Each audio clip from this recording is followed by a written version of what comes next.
নমস্কার বন্ধুরা, আমি আপনাদের বন্ধু বিশ্বজিৎ। আজ আমি অবস্থান করছি মালদা জেলায়। আর দাদার হাত ধরে কিন্তু বহু চাষি এই পেঁপে গাছ চাষ করেছে, পেঁপে চাষ করে কিন্তু সফলতা অর্জন করতে পেরেছে। তো দাদা নমস্কার। নমস্কার। কেমন আছেন দাদা? ভালো। আচ্ছা, আমার দর্শকের অনুরোধে যদি একটু পরিচয় দিতেন।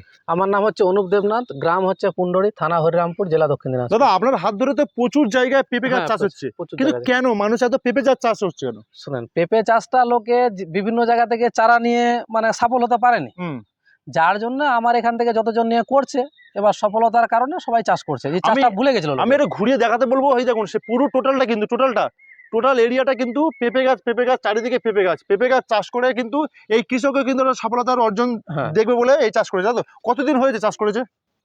এরা শীতের মধ্যে জানুয়ারি মাসের শেষে নেওয়া আছে। কোন সময় পেঁপে গাছ চাষ করাটা ভালো, মানে গাছ লাগানো ভালো কোন সময়? শুনেন, চাষ তো শীতের আগেও ভালো, শীতের মধ্যে লাগালেও আরো ভালো। আচ্ছা, কিন্তু সবার জমিতে সব সময় ফাঁকা থাকে না। আচ্ছা, কারো তো এটা নয় ফসল, ওটা ফসল আছে। আচ্ছা, যারা শীতকালে লাগিয়েছে মানে এই চাষি ভালো একটা দাম পাবে। দাম ভালো পাবে। এবং এই দেখেন ওই সাইডের গাছগুলো এখন ভালো গ্রোথ হয়ে গেছে। এগুলো ধরেন মোটামুটি মাসখানেকের মধ্যে ফুল ফল আসতে আরম্ভ করে দিব ওই সাইড। আচ্ছা, আমি একটু ওই পারের দিকে যাবো, একটু আসতে বলবো।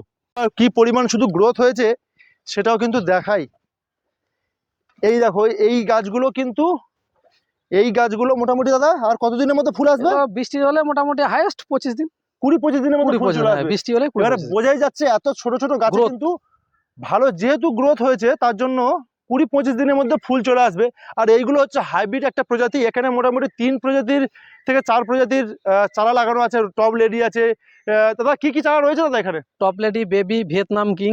আচ্ছা, মানে 3-4 রকম চারা লাগানো আছে। প্রত্যেকটা চাষিকে কিন্তু 3-4 রকম চারা লাগানোর একটাই কারণ, যে কোনো একটা ফলন হয়তো আপ ডাউন হতে পারে, তার জন্যই কিন্তু হাইব্রিড ভ্যারাইটি 3-4 রকম করলে সব থেকে বেটার।